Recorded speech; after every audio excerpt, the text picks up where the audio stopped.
सुरुवातच आमच्या वडिलांनी ह्या प्रभागातून केलती. सुरुवात माझी पण सुद्धा या प्रभागातून होणार आहे. तर जर समाजकारण वडील करत असतील, तर मुलग्याने केलेलं माझ्या मते काही वाईट नाही आहे. जे आपल्याला डेव्हलपमेंट करायचे आहे, ते धोरण कुठेतरी म्हणजे ते धोरण थांबणार कुठेतरी. तर ते धोरण पुढे जाणार नाही आणि धोरण जर पुढे गेलं नाही, तर प्रगती होणार नाही प्रभागाची. आपले जे मतदार आहेत, ते 100% महायुतीला कौल देतील आणि सगळ्या उमेदवारांना 100% ते निवडून आणतील. कोल्हापूर महानगरपालिकेच्या निवडणुकीच्या निमित्ताने अत्यंत अत्यंत चुरशीची आणि लक्षवेधी असणारी लढत म्हणजे दिवंगत आमदार चंद्रकांत जाधव यांचे सुपुत्र आणि माजी आमदार जयश्रीताई जाधव यांच्या सुपुत्र जे सुरुवातीला प्रभाग क्रमांक 18 मधून माहितीकडून प्रचार करत होते, पण ऐनवेळी त्यांचा प्रभाग बदलण्यात आला.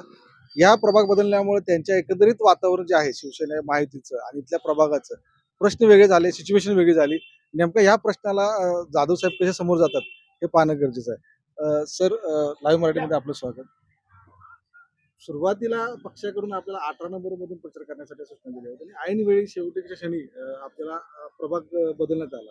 खरं म्हणजे आपली ताकद ज्या दोन्ही सगळ्या प्रभागात आहे, परंतु ऐनवेळी प्रभाग बदलल्यामुळे आपल्या प्रचारामध्ये किंवा आपल्या उमेदवारीला काय असं हे वाटतं का, अडचण वाटते का? ऍक्च्युली बघायला गेलं तर माझी उमेदवारी ही 18 मध्ये ऑलरेडी फायनल होती. त्यावेळेला महायुतीच्या सीटांच्या वाटाघाटीमुळे मध्ये आम आम्हाला काही गोष्टी तडजोड कराव्या लागल्या. सर्वच पक्षांना तडजोड कराव्या लागल्या. त्यामुळं कदाचित माझं जी उमेदवारी होती, ती त्यांनी बदलून प्रभाग क्रमांक 11 मध्ये रात्री 9:30 वाजता मला आदल्या दिवशी सांगण्यात आली. तर हे सगळ्या अचानक गोष्टी घडल्या. तर ह्याला आपण म्हणू शकतो, की काही पक्ष पातळीवर गोष्टी घडतात. त्यावेळेला आपण त्याला सामोरं जावं लागतं आणि देवकृपेने तो भाग आमचा जुना बालेकिल्ला झाला. कारण अण्णांची सुरुवात सुद्धा महानगरपालिकेची कैलासगडची स्वारी मंदिर हा परिसर यातून झाली आणि तोच प्रभाग क्रमांक 11 पुन्हा मला उमेदवारी जी मी आज घेतलेली आहे प्रभाग क्रमांक 11 मधून, तर तिथून मला उभारायला उमेदवारी मिळाली आणि आता सुरुवातच आमच्या वडिलांनी ह्या प्रभागातून केलती. सुरुवात माझी पण सुद्धा या प्रभागातून होणार आहे. तर मला वाटतं की हा देवाचा कौलच असावा आणि जनतेचं प्रेम असावं, की पुन्हा त्या सेवेसाठी तत्पर्य अण्णांच्या निमित्तानं मी त्यांचा वारसा म्हणून पुढे नेईन अशी ईश्वरचरणी मला असं वाटतं की सगळ्या गोष्टी आहेत. हाच जागा पकडून तुम्हाला होतो की आपलं होम पिच आहे आणि सुरुवातीपासून एक विरोधक नेरेटिव्ह सेट करतात की बाबा घराणेशाहीचा सातत्याने तुमचा आरोप होतो. होम पिचवर काम करत असताना इथली जी जनता आहे अण्णांच्याकडे बघून मतदान करते की आपलं स्वकर्तृत्व, आपण उद्योजक आहात आणि नवीन विजन घेऊन ह्या कोल्हापूरच्या नगरपालिकेमध्ये जसं आपण पहिल्या मुलाखतीमध्ये आपण आपलं जो विजन मांडलं होतं, ह्या प्रभागामध्ये आपलं विजन काय असणार आहे? पहिली गोष्ट घराणेशाहीचा जर तुम्ही विषय काढला तर माझ्या मते डॉक्टरांचा मुलगा डॉक्टर सुद्धा होतो. तर जर समाजकारण वडील करत असतील, तर मुलग्याने केलेलं माझ्या मते काही वाईट नाही आहे. तर त्यानं जर तो वारसा हक्क पुढे नेला नाही, तर समाजात त्यांनी मिळवलेले अस्तित्व हे टिकून राहणार नाही.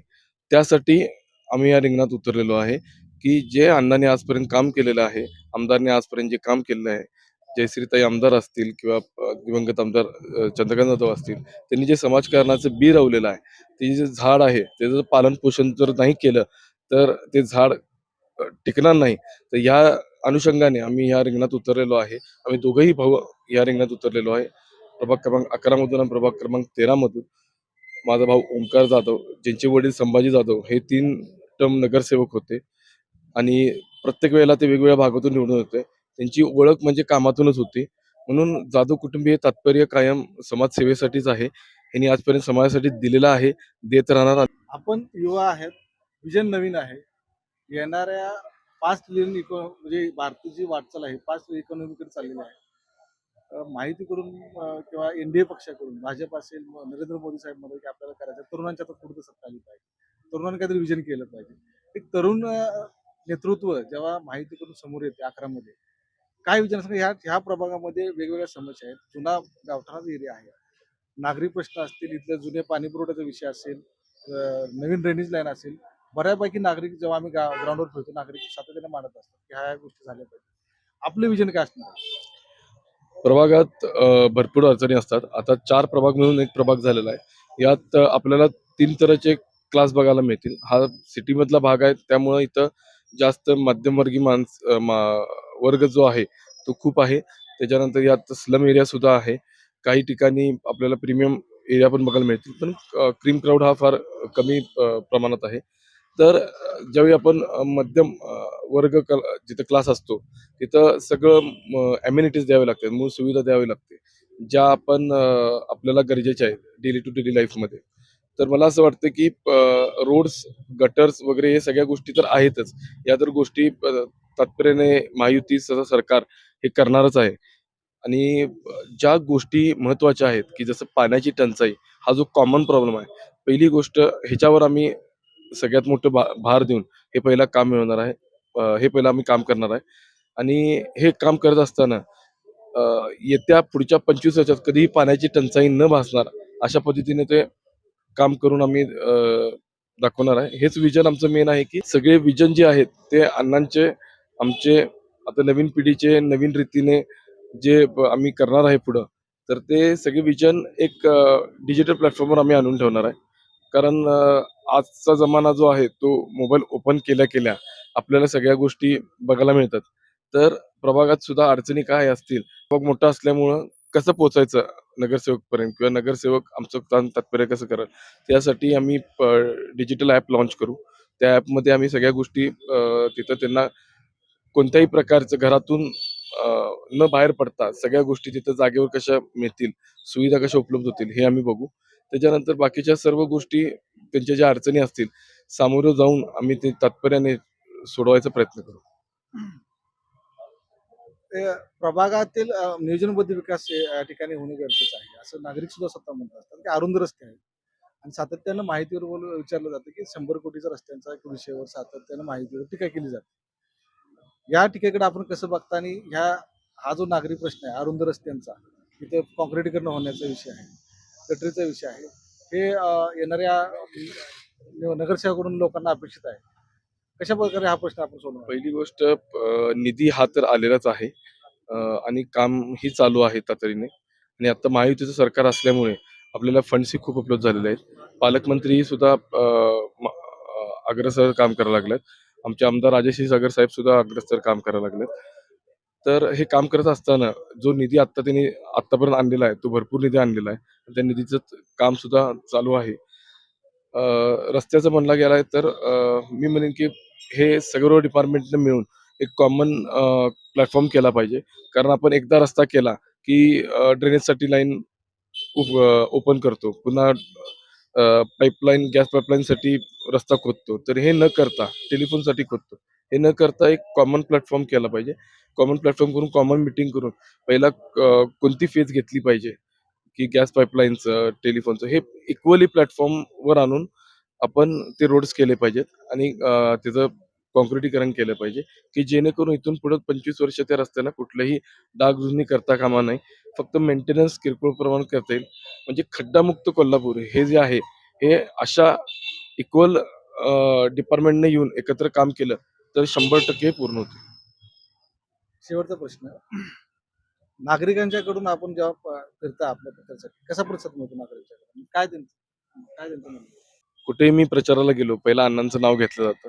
अण्णांचं नाव घेतल्यानंतर लोकं मला म्हणतात, की "तू अण्णांसारखं काम सगळ्या गोष्टींना करायला पाहिजेस. अण्णांसारखं विजन ठेवून पुढे चालायला पाहिजेस." सर्व गोष्टींना कारण मी उद्योगातनं आलेलो आहे. तर उद्योगातनं ज्यावेळी येतो, त्यावेळी एक उद्योजक वेल मॅनेजमेंटनं येतो. प्रभागात आपली वेल मॅनेजमेंट असणं गरजेचं आहे. तर हे सगळ्या मतदाराला मी पटवून द्यायला लागलोय. जसं-जसं मी सगळ्यांना प्रचार यंत्रणेत सगळ्यांची जशी माझी भेट होते, सगळ्यांना मी पटवून देतो. कारण युवकांना संधी जर मिळाली नाही आता, तर हे पुढचं धोरण जे आहे, जे आपल्याला डेव्हलपमेंट करायचे आहे, ते धोरण कुठेतरी म्हणजे ते धोरण थांबणार कुठेतरी. तर ते धोरण पुढे जाणार नाही आणि धोरण जर पुढे गेलं नाही, तर प्रगती होणार नाही प्रभागाची. तर प्रभागाची 100% लोक जागृत आहेत. त्यामुळं प्रभागाची जी नियंत्रण नाडी आहे, ती 100% आपलं मताधिकार आपले जे मतदार आहेत, ते 100% महायुतीला कौल देतील आणि सगळ्या उमेदवारांना 100% ते निवडून आणतील. खरं म्हणजे ही लढाई उमेदवार सत्यजित जाधव यांसाठी खऱ्या अर्थानं खूप मोठी अशी लढाई असणार आहे. कारण वडिलांचा सामाजिक कार्याचा वारसा, राजकारणाचा वारसा, आईचा सामाजिक कार्याचा, राजकारणाचा वारसा हे जपत असताना स्वतःचं अस्तित्व निर्माण करणं आणि त्यातून येणाऱ्या ह्या निवडणुकीमध्ये युवकांना, कोल्हापुरी जनतेला, इथल्या स्थानिक नागरिकांना यांचे प्रश्न सोडवून राज्यासमोर एक आदर्श निर्माण करण्याचं खूप मोठं शिवधनुष्य त्यांच्या हातात आहे. येणाऱ्या महानगरपालिकेच्या निवडणुकीच्या निमित्ताने इथली जनता, इथले स्थानिक नागरिक त्यांच्या ह्या विजनला आणि स्मार्ट प्रभाग त्यांची जी संकल्पना आहे, डिजिटल प्रभाग ही संकल्पना आहे, याच्याकडे कशा पद्धतीने पाहते हे पाहणं महत्त्वाचं ठरणार आहे. लाईव्ह मराठीसाठी संदीप कांबळे, कोल्हापूर.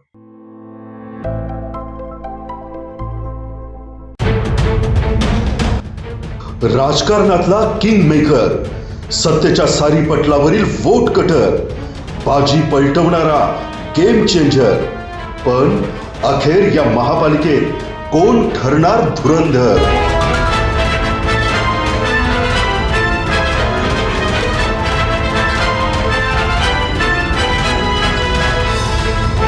पहा फक्त लाईव्ह मराठीवर.